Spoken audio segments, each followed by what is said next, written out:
Yes, miss. Okay. Now, these are the nature of enzymes. Okay. Now, mechanism of enzyme action.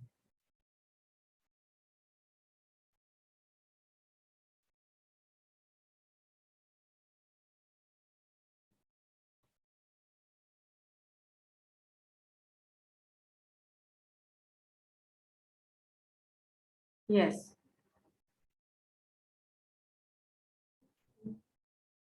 Mechanism of enzyme action. Enzyme action का जो mechanism है वो दो तरीके से हम डिफाइन कर सकते हैं। एक है लॉकन की हाइपोथेसिस,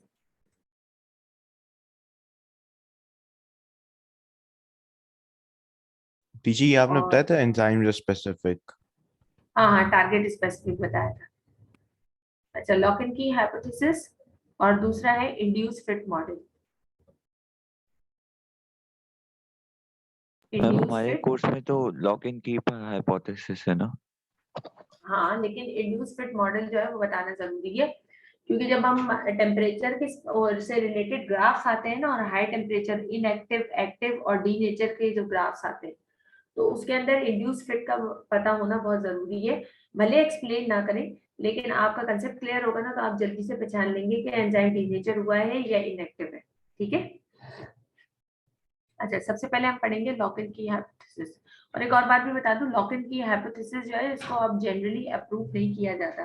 दैट मींस एक्सेप्ट करते हैं, लेकिन इसको हाइपोथेसिस तक ही रखा गया, इसको थ्योरी में कन्वर्ट नहीं किया गया। ठीक है। लॉकन की हाइपोथेसिस। अब लॉकन की हाइपोथेसिस जरा देखो। फर्स्ट करो, ये है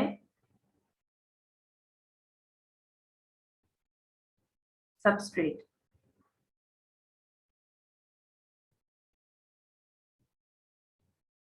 और इसका जो मैचिंग एंजाइम है वो ये है।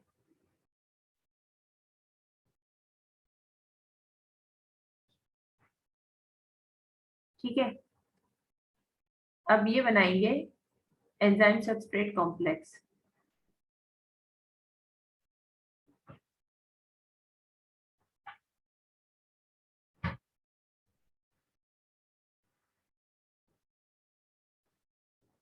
ये इस पे फिक्स हो गया, इसी की शेप जैसा था।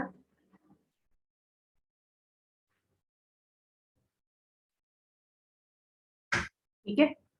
अब देखो, ये है सबस्ट्रेट और ये है एंजाइम। ये बना एंजाइम सबस्ट्रेट कॉम्प्लेक्स। अच्छा, इसमें क्या है, एंजाइम लॉक है और सबस्ट्रेट जो है वो की है। एंजाइम क्या है, लॉक है, और सबस्ट्रेट क्या है, की है। ये रटने वाली चीज है।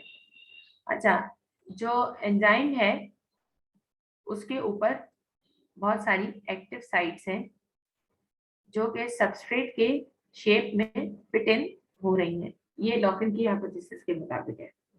एंजाइम सबस्ट्रेट कॉम्प्लेक्स होगा लोअरिंग एक्टिवेशन एनर्जी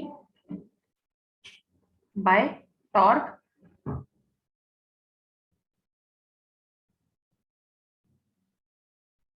ठीक है, ट्विस्टिंग, और जो है प्रोडक्ट फॉर्म हो जाएगी।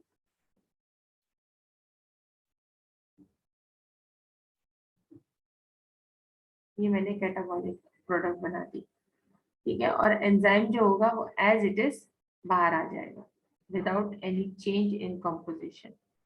फिजिकल चेंज तो इनमें आ सकती है, केमिकल कंपोजिशन की चेंज नहीं आ सकती। और जब फिजिकल चेंजेस इसके अंदर आती हैं तो इसका मतलब क्या हुआ, इसकी शेप थोड़ी बहुत, जाहिर है ये बेसिकली कर क्या रहा है, ये ट्विस्टिंग कर रहा है ना, टॉर्क कर रहा है ना प्रोड्यूस। तो जब किसी को इसको ये किसी चीज को उसके साथ लग के उसको ट्विस्ट करेगा, टर्निंग इफेक्ट देगा, तो इसकी जो फिजिकल अपीयरेंस होगी, जो फिजिकल शेप होगी, जो इसकी एक्टिव साइट्स वाला जो हिस्सा होगा, उसमें भी कहीं ना कहीं डेंट वेंट तो पड़ ही जाएंगे, है कि नहीं है? शेप जो होगी इसकी थोड़ी सी डिस्टर्ब हो ही जाएगी, सही है। और वो फिर बजाहिर अगर इसके पास दोबारा से पहुंचेगा किसी और सिमिलर सबस्ट्रेट के पास, तो उसमें फिक्स नहीं होगी, ठीक है। तो फिर हम बात करेंगे इंड्यूस फिट मॉडल की, ठीक है। एंजाइम लॉक है और सबस्ट्रेट की है, ये चीज रटनी है तुम लोगों ने, ठीक है। ये चीज क्या है, रटनी है कि एंजाइम लॉक है और सबस्ट्रेट जो की वो है वो की है, एक्टिवेशन एनर्जी लो करेगा, एंजाइम सबस्ट्रेट कॉम्प्लेक्स बनाएगा, ठीक है। अच्छा, इसमें एनाबॉलिक प्रोसेस भी होता है, कैटाबॉलिक भी होता है। मैं ज्यादातर कैटाबॉलिक प्रोसेस बना के समझाती हूँ बच्चों को। मैम वैसे पेपर में एनाबॉलिक आता है या कैटाबॉलिक आता है? पेपर में चॉइस दे देते हैं वो, उसमें वो ये नहीं चाहते कि आपकी मर्जी है, आप एनाबॉलिक भी बना के दिखा सकते हैं, आप कैटाबॉलिक भी। कैटाबॉलिक बनाना आसान होता है कि आप प्रोडक्ट की जो शेप होती है उसको बस दिखा दिया टूटती हुई, और इजी टू अंडरस्टैंड है। एनाबॉलिक के अंदर बच्चे जो होते हैं वो बिग मॉलिक्यूल बनाते हुए थोड़ा सा मिस्टेक्स कर जाते हैं।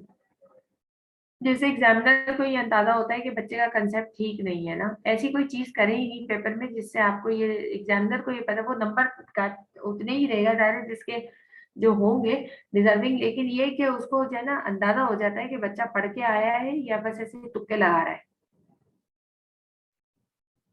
इंड्यूस फिट मॉडल, अब मैंने तुम लोगों को बताया था कि जब इस तरीके के एंजाइम सबस्ट्रेट कॉम्प्लेक्स में ट्विस्टिंग हो रही होती है, तो एंजाइम जो होता है उसकी साइट जो होती है वो थोड़ी सी, जिसे कहते हैं ना कि वो हो जाती है, चेंज हो जाती है। फॉर एग्जाम्पल ये एक एंजाइम है,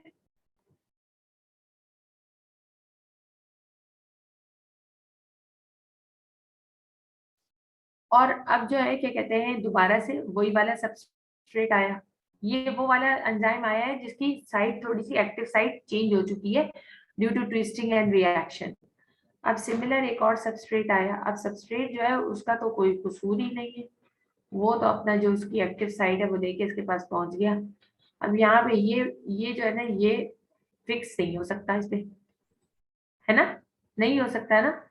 तो अब क्या होगा कि ये दोनों एक दूसरे के जब करीब आएंगे तो इंड्यूस फिट मॉडल होगा, दैट मीन्स कि थोड़ी एडजस्टमेंट ये करेगा, थोड़ी एडजस्टमेंट ये करेगा।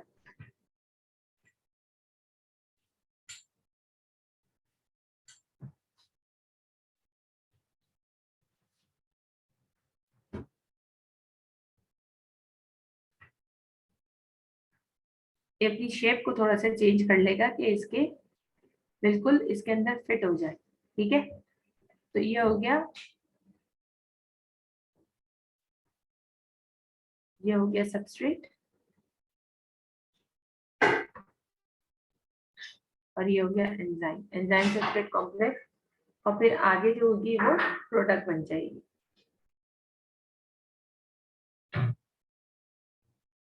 ये प्रोडक्ट बन जाएगी और ये जो एंजाइम होगा ये बाहर निकल आएगा,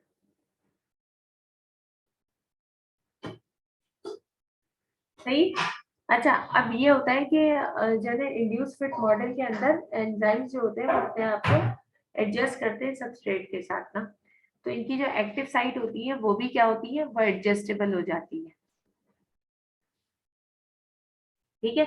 इस तरह जो होता है कि एक जिसे कहते हैं कि प्रोसेस जो होता है वो चल पड़ता है, सही है। मैकेनिज्म ऑफ एंजाइम एक्शन हमने पढ़ लिया। अच्छा, कुछ बुक्स के अंदर टाइप्स ऑफ एंजाइम ऐसे भी लिखे हुए हैं कि कुछ एंजाइम ऐसे हाइड्रोलेज एंजाइम हो गए, ऑक्सीडो रिडक्टेज हो गए, ये वो वाली टाइप्स हैं जो कि उसकी केमिकल कॉम्पोजिशन में वो किस तरीके से एक्ट करता है, किस चीज की प्रेजेंस में वो एक्ट करता है, उस हिसाब से इन्होंने उसकी टाइप बताई है। लेकिन मैंने आपको फिजिकल अपीयरेंस और प्रेजेंस की वजह के हिसाब से एंजाइम की टाइप्स बताई है, इंटरसेल्युलर एंड एक्स्ट्रा सेल्युलर। यहाँ तक बात समझ में आई?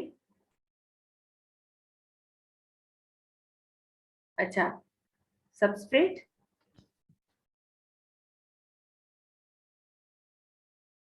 enzyme used,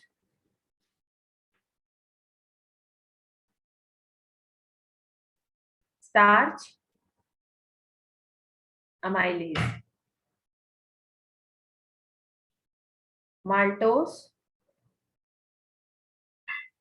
maltase, lactose, lactase, ठीक है, लैक्टेज एंजाइम होता है। अच्छा, इसके बाद है protein protease. Miss, is enterocyanin an enzyme? कौन सा? And androgen? I don't know. Androgen? No, I'm not. No, Miss, I'm not sure with the name, but it's like some endocarcinogen. Spelling मुझे बता सकते हो? I'm not sure with it, but it's Where- something where- spells like this. Okay, where have you read this name? Miss, in nutrition in mammals. Spelling बताना बेटा। Yes, Miss, I found it. Enterokinase. Yes, Enterokinase. Is this an Enterokinase. enzyme? Yes. Enterokinase is a name used for collective so many enzymes. Entero मतलब intestine. सही है? Okay, Miss. Kinase जाहिर है उसमें पाए जाने वाले एंजाइम, इंटेस्टिनल एंजाइम। इसके अंदर आते हैं इंटेस्टिनल अमाइलेज, इंटेस्टिनल प्रोटीएज,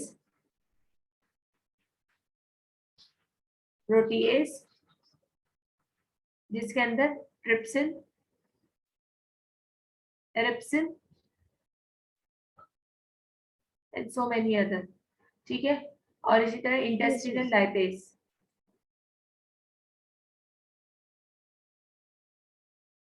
ठीक है, लाइपेजेस, प्रोटीएजेस, प्लूरल कर दिया, अमाइलेजेस। अच्छा, इनमें और दूसरी जगहों के प्रोटीएज, अमाइलेज और लाइपेज में उसका फर्क होता है, पीएच का फर्क होता है। Lipid, lipase. सही है, समझ आ गई बात? Yes, Miss. ओके।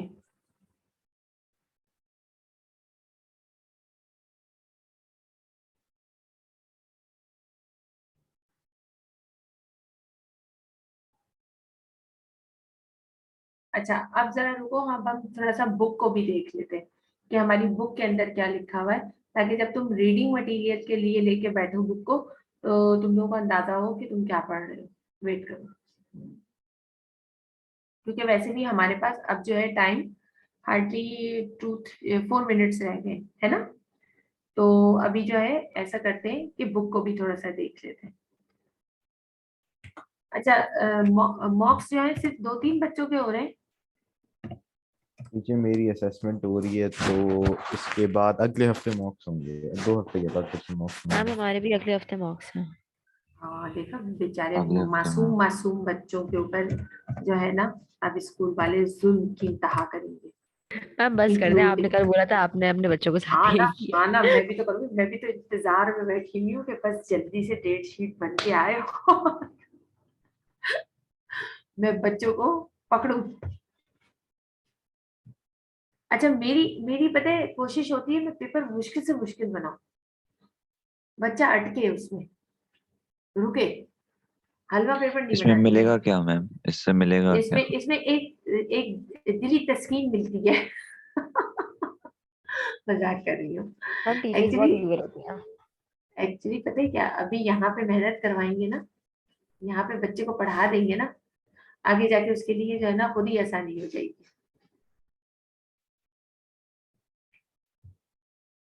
अच्छा, मैंने अभी बायोलॉजिकल मॉलिक्यूल्स, या जिसे कहा जाए कि तुम लोगों को जैसे कहते हैं कि न्यूट्रिशन का चैप्टर स्टार्ट नहीं कराया है। मैंने कहा पहले एंजाइम को समझ लें, फिर उसके बाद हम चलेंगे। ठीक है? अच्छा, अब हम इसको शेयर करते हैं। आज तो हमारे स्कूल में स्पोर्ट्स डे था, and I'm too tired. मैंने क्रिकेट खेला, आपका मैंने कौन सा बैडमिंटन, कैंपस है मैम? एपीएस सदर, आनंद पब्लिक अच्छा, स्कूल आपका सदर। एपीएस है। हाँ, तो ना वहाँ पे मैंने क्रिकेट खेला। क्रिकेट भी क्या खेला, लड़कियां हैं, औरतें कैसे क्रिकेट खेलती हैं तुम समझ सकते हो, है ना? लेकिन उसमें भी हम बहुत थक गए। मैंने बैडमिंटन खेला, मैंने बास्केटबॉल खेली बच्चों के साथ, मैंने टग ऑफ वॉर अच्छी खेली। बात है मैम। अरे O3s और O2s की लड़कियां और एक तरफ हम फीमेल सारी टीचर्स ना, बच्चे बच्चे घसीट के ले गए हमें एक ही दफे में। बस बच्चे तो एनर्जेटिक होते हैं ना, हम तो पढ़ा पढ़ा के और काम कर करके हमारी एनर्जी लो हो गई है।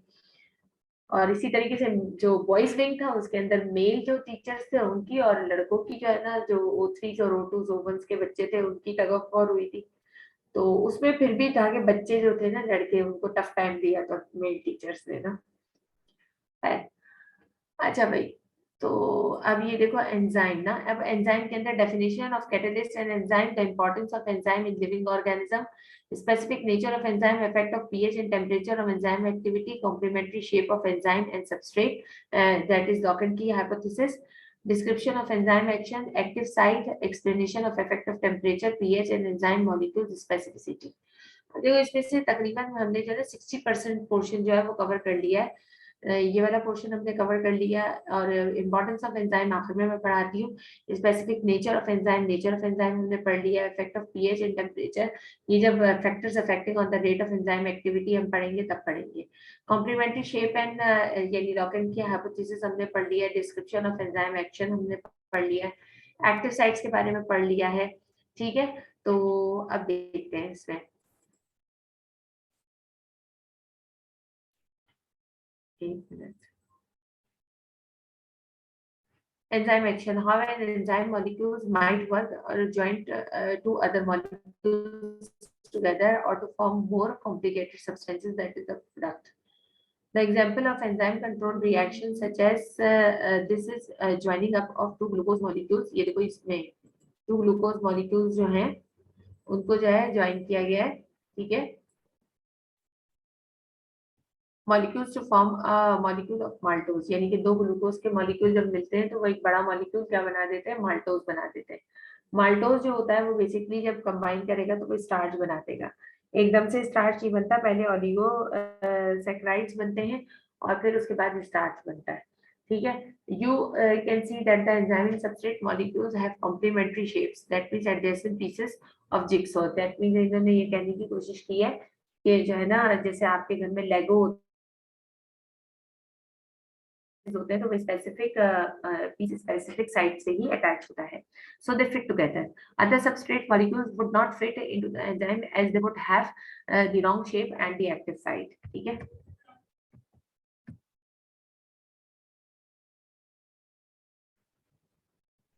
ये देखो मैम हम इसके पास पेपर्स कब करेंगे? देखो मेरी कोशिश ये है कि हमारी जो थर्ड क्लास हो ना उसमें इसके पास पेपर हो जाए। लेकिन अगर इनकेस नहीं होते हैं तो फिर हम मंडे को ही करेंगे, क्योंकि संडे को हमारी जो पास पेपर की क्लास होती है वो ओवरऑल होती है। ठीक है, पीछे मेरा कल केमिस्ट्री का मैम एग्जाम है तो मुझे जाना पड़ेगा। कौन सा वैसे चैप्टर है चांस तुम्हारा? मुझे एक्चुअली Chemistry? फिजिक्स का इलेक्ट्रोमैग्नेटिक इंडक्शन और इलेक्ट्रोमैग्नेटिज्म है। अरे, अच्छा, और सबसे जो गंदे है ना चैप्टर। बहुत ही गंदे चैप्टर, सारे चैप्टर गंदे, फिजिक्स है ही गंदी।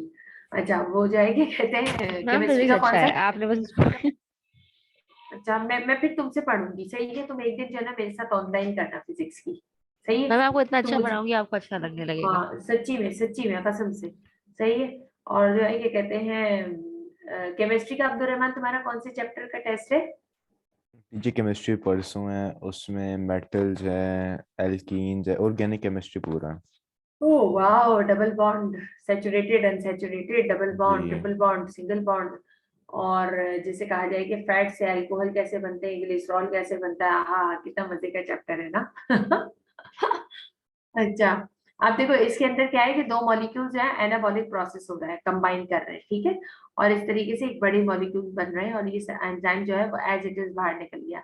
यहाँ पे कैटाबॉलिक हो रहा है, दैट मीन्स के एंजाइम को तोड़ा जा रहा है। ठीक है, अच्छा, ये जो ट्विस्टिंग होती है ना, ये दोनों में ही हो रही होती है। ठीक है, तोड़ने में भी और जोड़ने में भी, सही है, प्रेशर डालते हैं।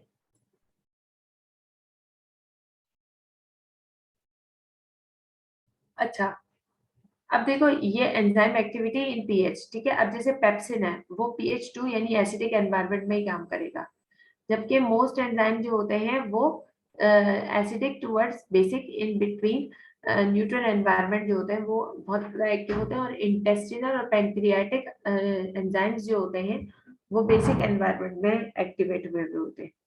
अच्छा, हमारे जो माउथ में जो एंजाइम है सैलिवरी ग्लैंड से सिक्रीट करते हैं अमाइलेज, वो न्यूट्रल पीएच का होता है। ठीक है, अब्दुलरहमान तुम अगर चाहो तुम जा सकते हो, मेरे ख्याल से अब्दुलरहमान हमें छोड़ के जा चुका है। नहीं टीचर हूँ। भाई अब्दुलरहमान, अगर तुम्हें टेस्ट की तैयारी करनी है तो तुम चले जाओ।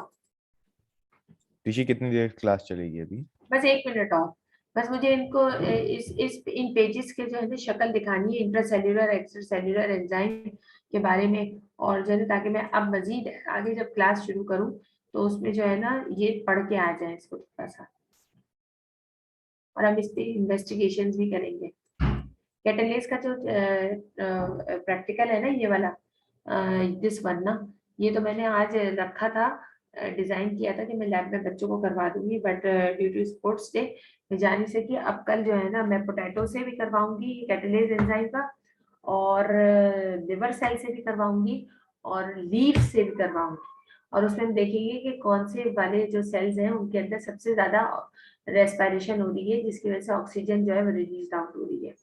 समझ आ गई बात? लिवर सेल में सबसे ज्यादा होती है। ठीक है, अच्छा एक दफा और देख लेते हैं। हाँ, ये इन्वेस्टिगेशन एक्सटेंशन वर्क, अब देखो ये इन्वेस्टिगेशन था, ये हम सब पढ़ेंगे। ठीक है, नेक्स्ट क्लास में ये सब इन्वेस्टिगेशन में तुम लोग को पढ़ाऊंगी, फिर क्वेश्चंस, और फिर उसके बाद पास पेपर्स। ठीक है, तो अभी फिलहाल इतना ही, बाकी हम कल पढ़ते हैं। ठीक है, और इमन अब तुम जो हो ना मुझे जल्दी से रिकॉर्डिंग शेयर कर देना ताकि मैं ग्रुप पे डाल दूं। ठीक है, एक बच्चा जो है बच्ची जो है वो आ नहीं सकी कि उसके एग्जाम्स हैं, तो उसने रिकॉर्डिंग का बोला भी था। तो टेक केयर, हाँ, अल्लाह हाफिज। हाफिज। अल्लाह अल्लाह हाफिज। अल्लाह।